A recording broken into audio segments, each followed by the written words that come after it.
ustedes saben, el genital masculino, pues, está muy interrelacionado con la producción de la hormona testosterona. Y él, pues, lógicamente está muy implicado en la preservación de la especie. El testículo, es un órgano bilateral, tiene aproximadamente 3,75 de altura y unos 2,5 de ancho. 2,5 de ancho y la misma, más o menos lo mismo de profundidad. Él está hacia la parte posterior. Sí, él está como jalado hacia la parte posterior por una estructura que se llama el epidídimo. El epidídimo que está sobresaliendo hacia la parte superior. ¿Están viendo ahí? ¿Están viendo? ¿Ven? Sí, profe. Bueno, uno sabe que la parte superior del epidídimo está ubicada hacia arriba porque sobresale. La parte inferior está más adherida y no sobresale sobre el testículo. El epidídimo tiene una cabeza, un cuerpo y una cola, ¿sí? El testículo, si lo dibujamos aquí un poco más grande, tiene una parte que llama, dijéramos así, el seno del testículo, donde entra la arteria testicular y salen las venas testiculares. Si nosotros analizamos un poco más profundamente, el testículo tiene unas estructuras en esta forma, que son como una especie de túbulos, que forman unos lobulillos, una cantidad de lobulillos que pues en algunos textos se habla de unos 300 lobulillos pequeños. Estos lobulillos se intercambian con estas estructuras que sobresalen como unos túbulos, que inicialmente pues son rectos, pero después se convierten como van como en forma, se enroscan, dijéramos así, se van enroscando y ellos se desplazan hacia la parte superior del seno y forman los túbulos del epidídimo hacia la parte superior del seno. Ahí en la parte superior se origina una estructura que recibe el nombre del conducto deferente, que el conducto deferente está pues también, dijéramos así, como enrollado, y cuando se toma y se estira, se desenrolla, entre comillas, puede tener una extensión de unos 6 metros. Después de esto, por la parte inferior, emerge el conducto deferente y se va hacia la parte posterior y asciende el conducto deferente.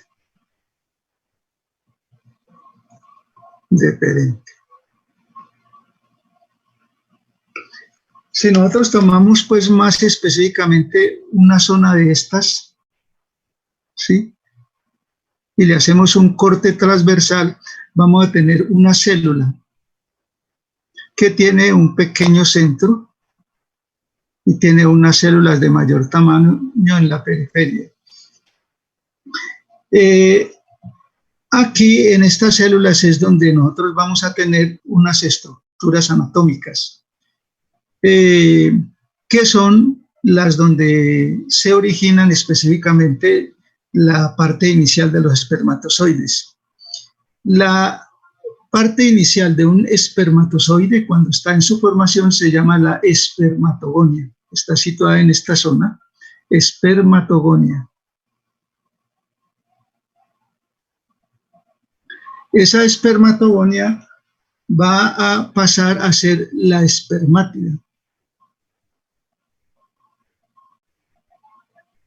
Se va presentando maduración espermátida. Después se va acercando hacia la parte del seno del testículo y se forman los espermatocitos primarios. primarios. Después ellos maduran y pasan a ser los espermatocitos secundarios.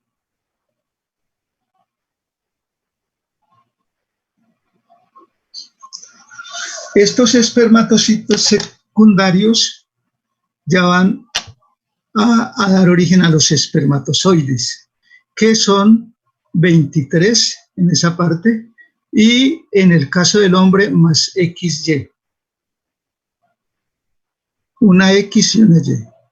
Ustedes saben que la mujer tiene 23 más 2X, o sea que propiamente el que le da el género al nuevo ser que va a venir al mundo es la parte masculina, porque si se va una X con una X de la mujer, va a ser 2X, o sea que sale un niño, un ser de sexo femenino. Si en cambio es la Y que le cede por una división que se presenta en las células 23XY del 46, 23X o Y, si son las dos X darían origen a un, como les digo, a un ser de sexo femenino, y si es una X, es una Y más una X de la parte femenina, sería un ser de sexo femenino. Por una división pues que se presenta en los espermatocitos secundarios. Ya esos espermatocitos maduros salen a través del conducto deferente, que se va hacia la parte posterior y asciende a través del canal inguinal, el conducto deferente, que es parecido a una cuerda de guitarra. Si ustedes recuerdan el canal inguinal, nosotros tenemos pues la pelvis, la sínfisis del pubis, la espina ilíaca anterior superior, la espina ilíaca anterior superior, el pecten del pubis y la sínfisis del pubis. Pecten del pubis, el tubérculo del pubis que está a 1,5 o 2 centímetros en la unión de la pelvis de un lado con el otro. Desde la espina ilíaca anterior superior hasta el tubérculo del pubis hay un ligamento, que ustedes ya lo conocen, tubérculo del pubis, que se llama el ligamento inguinal.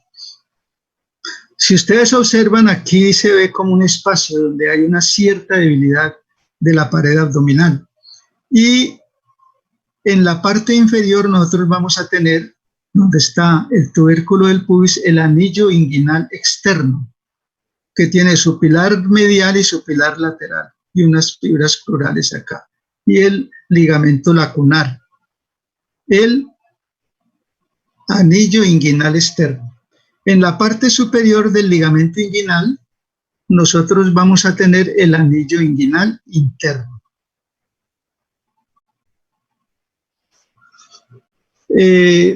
Nosotros, por acá es por donde asciende el conducto deferente. Como les decía, el testículo, y asciende a través del canal inguinal, que está conformado por está donde está el ligamento inguinal, y ese conducto deferente se desplaza y llega a la parte posterior de la vejiga. A la parte posterior de la vejiga, donde nosotros tenemos lo que se llama la vesícula o la glándula seminal. Ahí se acumulan los espermatozoides, existe el conducto eyaculador para, pues cuando llegado el momento, expulsarlos cuando la pareja pues tiene la relación. Aquí, en este sitio donde asciende el conducto deferente, nosotros tenemos una estructura anatómica donde está involucrado el conducto deferente, que se llama el funículo espermático,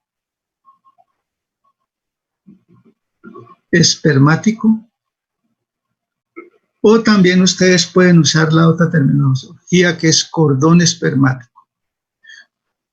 Es bueno pues señalarles esto, porque generalmente, por la importancia que tiene esta estructura anatómica, se pregunta en el examen práctico. Estos son los términos que se aceptan cuando se toma todo el componente, es decir, lo que es el conducto deferente, ahí también vamos a encontrar la arteria testicular, que se origina de la aorta, tanto la del lado derecho como la del lado izquierdo, la arteria testicular.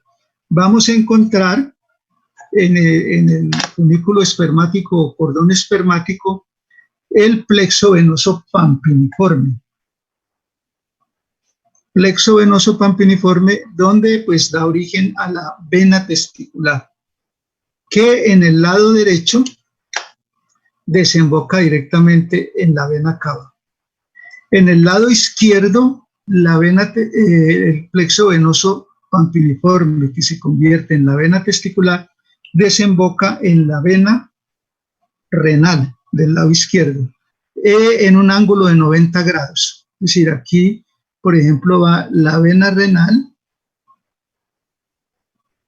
y desemboca la vena renal, que ustedes saben que está anterior, ahí llega la vena testicular, que es originada en el plexo venoso pampiniforme.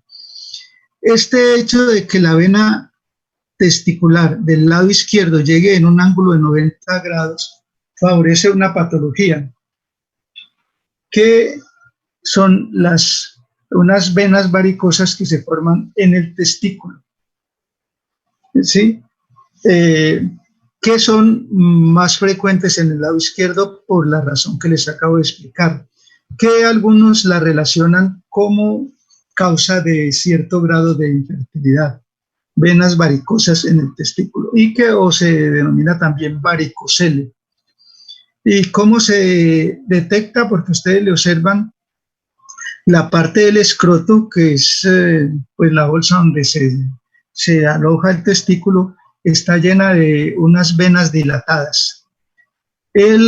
La definición clínica es varicocele, que como les digo es más frecuente, muchísimo más frecuente en el lado izquierdo que en el lado derecho.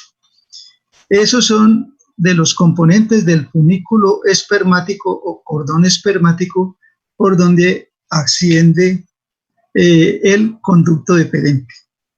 Hay también una arteria del conducto deferente, ¿no?, que también va por el funículo o cordón espermático, pero es de menos calibre. La confusión que se puede presentar pues, cuando se hace el examen práctico sobre el cadáver es que el conducto deferente se puede confundir con la arteria testicular. Tienen más o menos el mismo color, pero ustedes lo distinguen porque el conducto deferente tiene la consistencia como de una cuerda de guitarra y, como les digo, se origina en la parte inferior del epidídimo. Ustedes, vuelvo y les digo que no es por demás que ustedes distinguen la cabeza del epidídimo porque sobresale sobre el testículo, avanza un poco más. En cambio, en la parte inferior, el epidídimo está adherido y no sobresale como la parte superior. ¿Qué otras estructuras tenemos aquí en el funículo espermático o cordón espermático? Vamos a tener el ramo genital del nervio genitofemoral, que algunos autores dicen que pues para uno aprender a distinguirlos, tenemos un nervio que es superficial, que se observa muy bien en la parte superior del canal inguinal, donde va el funículo espermático, cordón espermático, que es el ramos del nervio iliohipogástrico, que llevan sensibilidad y dolor. Y en la parte profunda del funículo espermático, las fibras que vemos es el ramo genital del nervio genitofemoral, que proviene del plexo lumbar, las fibras anteriores. Ustedes recordarán que el plexo lumbar va a dar en primer lugar el nervio subcostal, después el iliohipogástrico, después el ilioinguinal, después el cutáneo femoral lateral, el genitofemoral y por último el femoral, que es el que está en la parte posterior del músculo psoas y que es de un gran tamaño, es el de mayor tamaño. Eso es lo que vamos a encontrar, pues volviendo a recordarles, en el funículo espermático, cordón espermático. Si nosotros aquí en la parte donde están, que yo les hablaba de la formación del espermatozoide, espermatogonio, espermátide, espermatocito primario y secundario, por fuera vamos a tener una cantidad de células más pequeñas, esta sería una célula y otras pequeñas, que se llaman las células de Sertoli, que son las que tienen que ver con la producción de la testosterona, células de Sertoli, y que están interrelacionadas con la FSH, que es la hormona folículo estimulante. Si yo tomo un testículo, la parte más externa del testículo, o sea, la cubierta, dijéramos así, es como anacarada, ¿sí? Está pegada propiamente al tejido testicular y se llama la túnica albuginea. La parte pues que ustedes observan, túnica albuginea. La anacarada, túnica albuginea.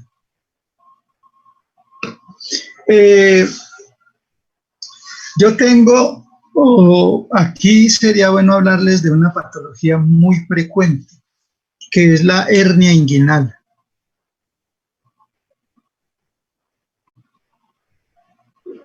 La hernia inguinal, que tiene que ver con el funículo espermático o cordón espermático por donde va el conducto deferente. La hernia inguinal se divide en dos partes: la hernia inguinal indirecta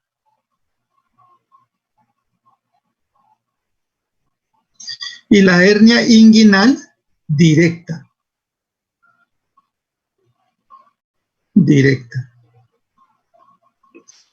La hernia inguinal indirecta es la que sale a través del funículo espermático o cordón espermático. O sea que desciende por el canal inguinal. Aquí viene el funículo espermático o cordón espermático, el anillo inguinal interno. Aquí está la pelvis, la línea arcuata, el pecten del pubis o línea pectínea, la cresta del pubis, y aquí viene el funículo espermático o conoro espermático. Aquí está el anillo inguinal externo, aquí viene el ligamento inguinal, aquí está el anillo inguinal interno, donde vamos a encontrar la específicamente en la parte transversal, ¿no? La fascia transversalis. En este sitio del anillo inguinal interno. Aquí nosotros tenemos el testículo de un lado y del otro lado. La parte que separa el testículo de uno del otro se llama el rapé testicular. Y el testículo inicialmente está en la parte posterior. En las primeras etapas del periodo embrionario, el testículo está interrelacionado con el riñón, en la región lumbar, en el retroperitoneo. Y él empieza a descender en el periodo embrionario paulatinamente para instalarse aquí en la bolsa escrotal. Hay una teoría, hay muchas teorías que tratan de explicar ese mecanismo de descenso. Una teoría dice que es porque se forman unas arterias en la parte superior activas. Esas arterias se atrofian y hacia la parte inferior se van formando otras arterias de nuevo. Se desactivan estas y se activan las que están en la parte inferior, y así paulatinamente se desactivan estas y se activan estas. Eso va haciendo que el testículo descienda hasta instalarse en la bolsa escrotal. Pero Aquí nosotros tenemos la cavidad abdominal, el ombligo, el peritoneo parietal. Cuando llega aquí, el peritoneo parietal está acá, el testículo arrastra, hay un divertículo del peritoneo parietal, como una especie de extensión, y el testículo arrastra ese divertículo del peritoneo, lo va arrastrando como cuando uno tiene una, dijéramos así, pues con una comparación, colocan una sábana en la puerta de salida y usted en vez de correr la sábana mete la cabeza y se va arrastrando la sábana, suponiendo. Esa sábana viene a ser el peritoneo parietal. ¿Qué lo arrastra? El testículo.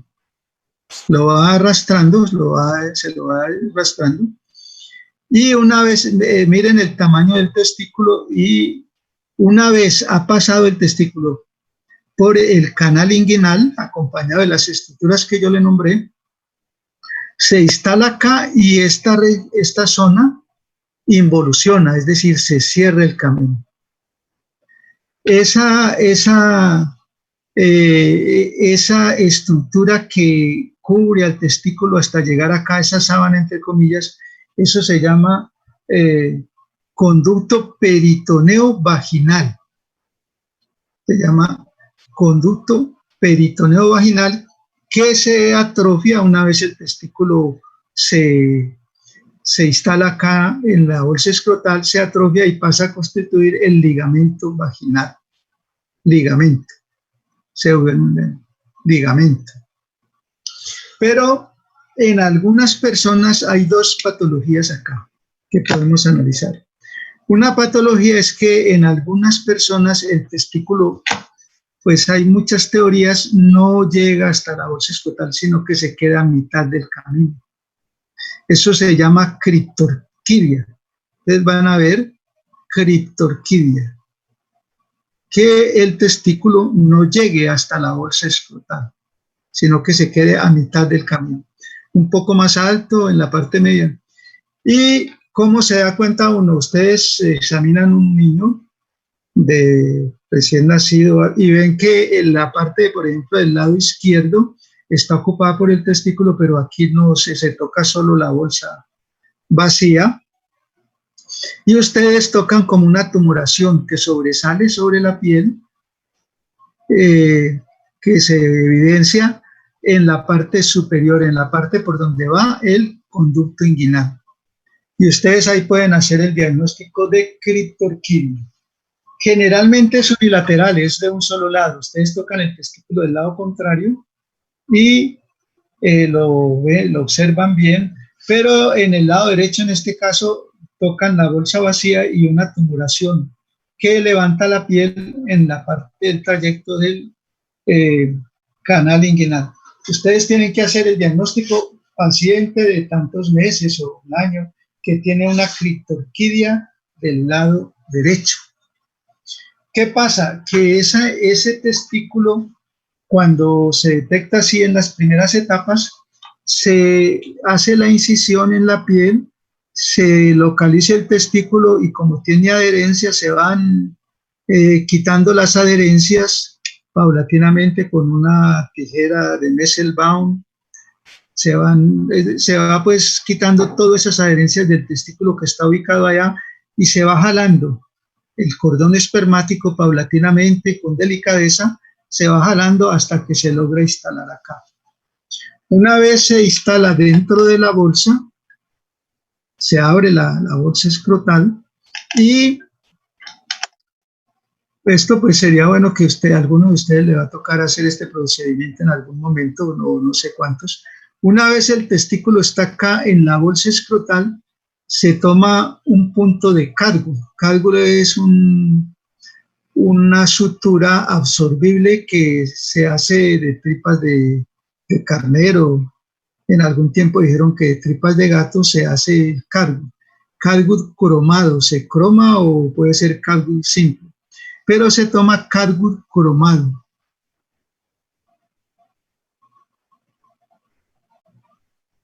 Y en la parte inferior se toma un punto desde el testículo y se pega aquí a la parte inferior del escroto. ¿Quién dice por qué razón? ¿Alguno leyó? ¿Por qué razón se fija el testículo cuando ya se ha logrado ubicar en la bolsa escrotal? ¿Alguien sabe? ¿Qué se les ocurre a usted? ¿Cómo? Para que no devuelva. Bueno, está cerca. Resulta de que en las primeras operaciones que se hicieron hace pues bastantes años, principios del siglo pasado, cuando se dejaba así el testículo sin pegarse, sin adherirse a la bolsa escrotal, con las horas o los días el testículo se volteaba. Se llama torsión testicular. Sí, eso, torsión testicular. Se tuerce, se voltea y se necrosa y se pierde el testículo. Es decir, se necrosa y hay que extraerlo. Esa patología se presenta con cierta frecuencia, ¿no? No se les olvide si algún día ustedes van a hacer ese procedimiento de fijarlo a la bolsa escrotal para que no se volvule, no se voltee. Pero de pronto alguna persona llega con mucho dolor en el testículo. Esto es otra cosa que ustedes deben de tener en cuenta cuando estén ejerciendo su profesión. Una persona llega con mucho dolor en la zona del escroto del lado derecho. Si ustedes tienen la sospecha, porque alguna persona que tenga bien ubicado su testículo ahí, a veces se volvula. Eso se llama torsión testicular en algún momento. Uno la sospecha porque el dolor es muy intenso. Ustedes saben que el testículo tiene mucha sensibilidad. ¿Y qué es lo que hay que hacer con esa persona? Esa persona, si uno no está capacitado en hacerle una incisión en el escroto, devolvularlo, es decir, volverlo a su posición normal, desenrollarlo. Él se enrolla y empieza a comprometer la circulación de la arteria testicular y se pierde el testículo, se necrosa. ¿Qué hace uno? Lo desenrolla, dijéramos así, lo devuelve a su posición normal, que quede bien, y le coloca un punto o dos puntos con cargo y cromado para que no se vuelva a voltear. ¿Qué pasa, por ejemplo, en hospitales como, dijéramos así, el Hospital de Palmira o muchos hospitales de aquí de Cali, que empiezan a observar al paciente, a darle analgésicos y resulta de que se han hecho análisis y a las 6 horas de estar volvulado, torcido y torsión de testículo, el testículo se pierde. ¿Qué es lo que hay que hacer? Si ustedes les llega eso al servicio de urgencias, inmediatamente remitirlo a un sitio donde haya un urólogo. O si ustedes están en capacidad, que no es una cirugía muy difícil, hacer una pequeña incisión pues con anestesia y devolvularlo, es decir, volverlo a su posición normal y fijarlo. Si no, si ustedes no están en capacidad, no se pongan a observarlo, a pedirle hemograma, parcial de orina y no sé qué, porque como les digo, pasadas 6 horas se pierde el testículo y puede haber una demanda. El paciente puede alegar que no lo remitieron donde un urólogo, el que específicamente hace ese procedimiento es el urólogo. Uno tiene que ponerse en contacto con algún hospital una clínica donde haya urólogo de turno y remitirlo y decirle que tiene una torsión de testículo y necesita una intervención quirúrgica urgente. Esa torsión de testículo es lo que más se confunde con la hernia inguinal. Bueno, la hernia inguinal, como le digo, existen 2 tipos de hernia. Una hernia inguinal que llama directa, que es, vuelvo y les voy a hablar bien de esta parte, es que el testículo se instala acá, en el escroto, pero él deja un camino, una vía abierta, porque es de mayor diámetro el testículo que el canal inguinal. Resulta de que en algunas personas no se cierra esa vía, permanece abierta. Eso se llama persistencia del conducto peritoneo vaginal. Persiste, no se cierra la vía que dejó el testículo y por ahí se forma la hernia. aquí está la cavidad abdominal donde están las asas intestinales, el colon, el apéndice, el intestino delgado, y al haber un orificio acá, por donde descendió el testículo, que no se cierra, por ahí se puede meter un asa de intestino delgado o de colon, y como el anillo es estrecho, a comparación del asa intestinal, el asa intestinal empieza a comprometerse en su circulación, se dematiza, se necrosa y se perfora. Y con la perforación se genera una peritonitis aguda, porque el material intestinal empieza a derramarse en la cavidad abdominal y la persona se muere con un cuadro de peritonitis aguda.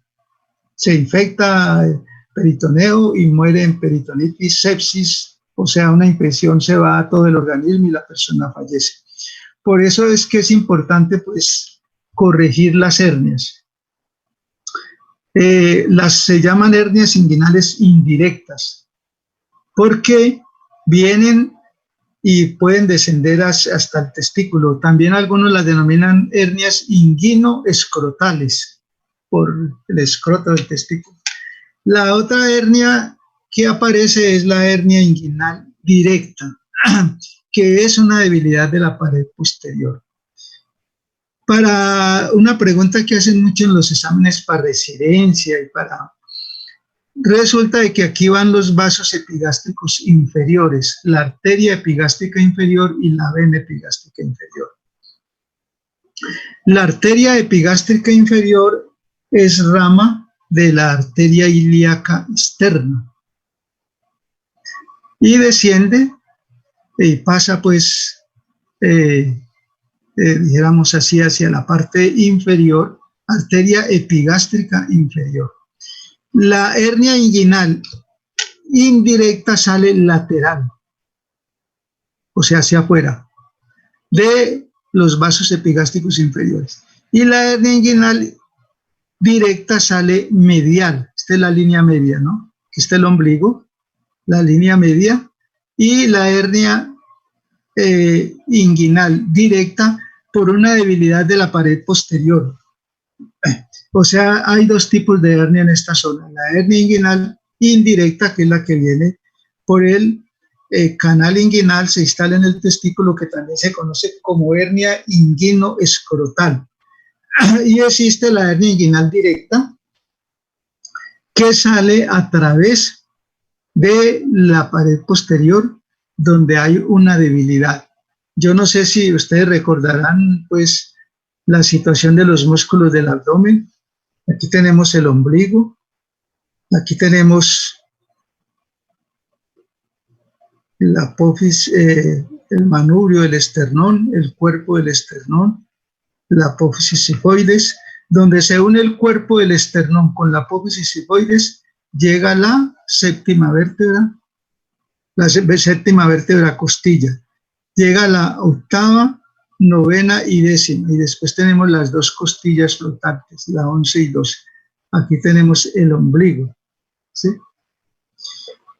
Ustedes recuerdan, aquí tenemos, pues, lo que es la parte del pecten del pubis, el sacro,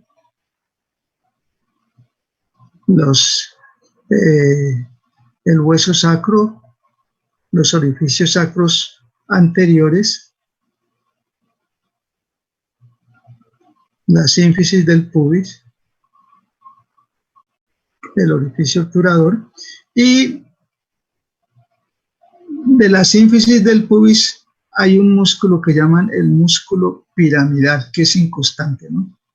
Que tiembla la línea alba o la línea blanca. Donde nosotros tenemos el ombligo, si dividimos en 4 partes desde la sínfisis del pubis, tendríamos 1/4, 2/4 hasta el ombligo, 3/4 hasta donde llega el músculo piramidal y 4/4 hasta donde llega la sínfisis del pubis, donde está el tubérculo del pubis. Los músculos rectos, oblicuo externo, oblicuo interno, llegan hasta 1/4 2 cuartos, 3 cuartos, hasta el tercer cuarto. El último cuarto, en la parte posterior, no hay prácticamente ninguna fascia de los músculos del abdomen. Solo está la parte de la fascia transversalis, que es la que se extiende hasta acá. Eso hace de que haya una debilidad en el último cuarto del abdomen. Es decir, tomando el ombligo, dividiéndolo en 2 partes, la última parte donde llega el músculo piramidal termina, eso es una parte de... Ahí esa zona se conoce como la línea, hay una línea que llama la línea arcuata o línea arcuada. Esta parte, la parte posterior, solo tiene la fascia transversalis, ¿sí? O sea que no hay propiamente fascias provenientes del músculo. Eso le da una debilidad a la pared posterior de este último cuarto y hace de que donde yo les mostraba acá, que está el hueso del pubis, la espina ilíaca anterior superior, ustedes ven que aquí hay una debilidad, el ligamento inguinal hay una debilidad y aquí es donde brotan las hernias inguinales directas, brotan directamente a través de la pared abdominal y le da mucho a personas que tienen que hacer mucha fuerza. Por ejemplo, es muy común en las personas de edad que tienen problemas de próstata. Con los años, los músculos se van volviendo débiles. Una persona de 60 a 70 años tiene una debilidad en la parte inferior de la pared abdominal, donde solo hay la fascia transversalis en el último cuarto, y esas personas a veces se les aumenta la próstata por donde pasa la uretra prostática. Y al aumentar o crecer de tamaño la próstata, obstruye el orificio, la uretra prostática por donde sale la orina, y la orina se queda retenida en la vejiga. Y la persona le dan ganas de orinar, va al baño y solo orina unas goticas. Le toca hacer mucha fuerza. A esas personas con mucha frecuencia les aparece hernias inguinales directas. No se les olvide, indirectas las que son inguinoescrotales y directas las que salen directamente a través de la pared posterior del abdomen, donde está la fascia transversalis, que es la forma esa, que es la que forma esa zona específica de la anatomía. ¿Cómo se corrige una hernia inguinal? Donde hay muchas maneras, ¿no? Si yo les muestro acá, no sé si alcanzan a ver, espina ilíaca anterior superior, el ligamento inguinal. Ustedes ven aquí, se ve la fascia de los músculos. El músculo oblicuo externo forma el ligamento inguinal. El músculo oblicuo interno forma con el transverso del abdomen un engrosamiento que hay acá, en esta zona. O sea que 2 músculos dan como un engrosamiento acá en esta zona del ligamento inguinal, que está conformada por un engrosamiento proveniente del músculo transverso del abdomen y el músculo oblicuo interno. Esta zona aquí, este engrosamiento se llama el tendón conjunto.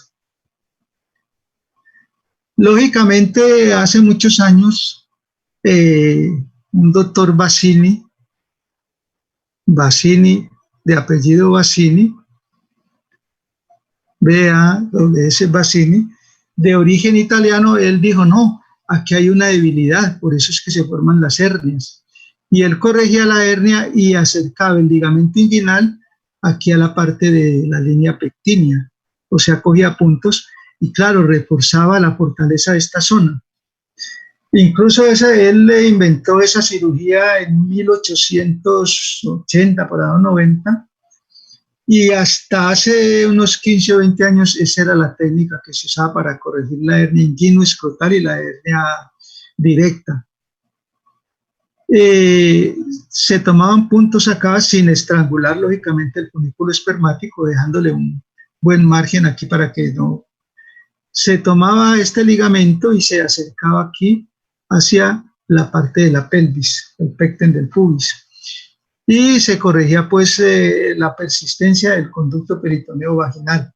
Esa técnica se usó hasta hace unos 20 años. Mire, casi 90 o 100 años usándose la técnica.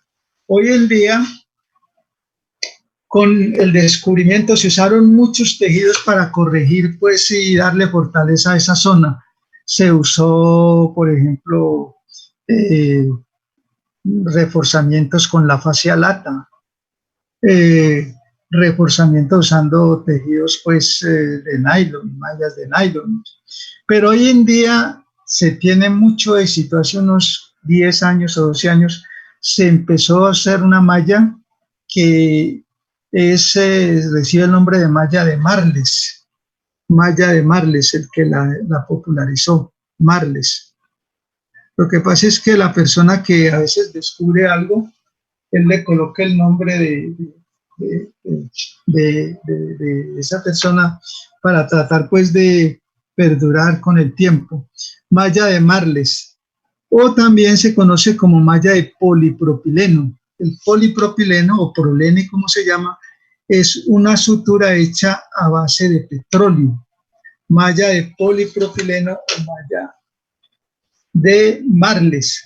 Y ya esa malla se coloca acá para reforzar esta zona, porque cuando se corregía la hernia, se llevaba el resto del saco herniario, o sea, el resto del conducto peritoneo vaginal, que se llama saco herniario, se lleva hacia la parte del abdomen peritoneo y se refuerza esta zona. Hoy en día se lleva la parte de ese reducto del conducto peritoneo vaginal, se diseca y se lleva al abdomen. Y se coloca la malla aquí en esta zona. Ha sido muy exitosa. Se habla de que en Cali hay aproximadamente unas 200.000 personas que tienen hernias inguinales. No, eso es una consulta frecuentísima en los servicios de urgencias de las clínicas, hospitales, de consulta externa, sobre todo personas de edad. También hay congénitas, personas que desde muy niños tienen la hernia. Es una cirugía que se hace con mucha frecuencia. Y algunos dicen que si el médico aprende a operar una hernia, se puede dar, pues, por bien servido de ser médico. Porque se ve un bulto ahí prominente, algunas son súper gigantes, impresionantemente el tamaño, y usted la persona las opera y desaparece ese bulto, como por arte, dijéramos así, de magia. Produce mucha satisfacción esa operación. La corrección de la hernia. En este momento se está incluso corrigiendo con anestesia local. El anestésico local que está hoy, que se usa mucho y hace muchos años, recibe el nombre de silocaína. Silocaína, lo venden en frasquitos de 50 cc, 50 centímetros. Aproximadamente vale 5.000 pesos un frasquito de silocaína. Sirve para hacer muchos procedimientos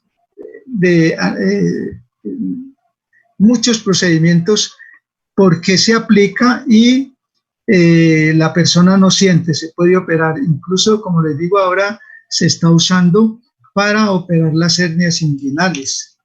Mire que uno, cuando se va a operar una hernia, antes siempre hay que buscar el concurso del anestesiólogo. Y pues el anestesiólogo a veces dice que sí, que no, que el paciente tiene alguna comorbilidad. Pero en este momento usted puede efectuar el procedimiento usando, no para corregir una hernia no se consume todos los 50 centímetros de silocaína.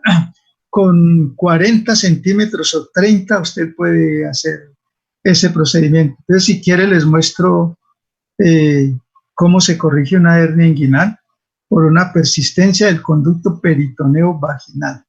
Esperen un momentico, yo les muestro ya. Vamos a ver si nos funciona. ¿Están oyendo todos bien? ¿Sí?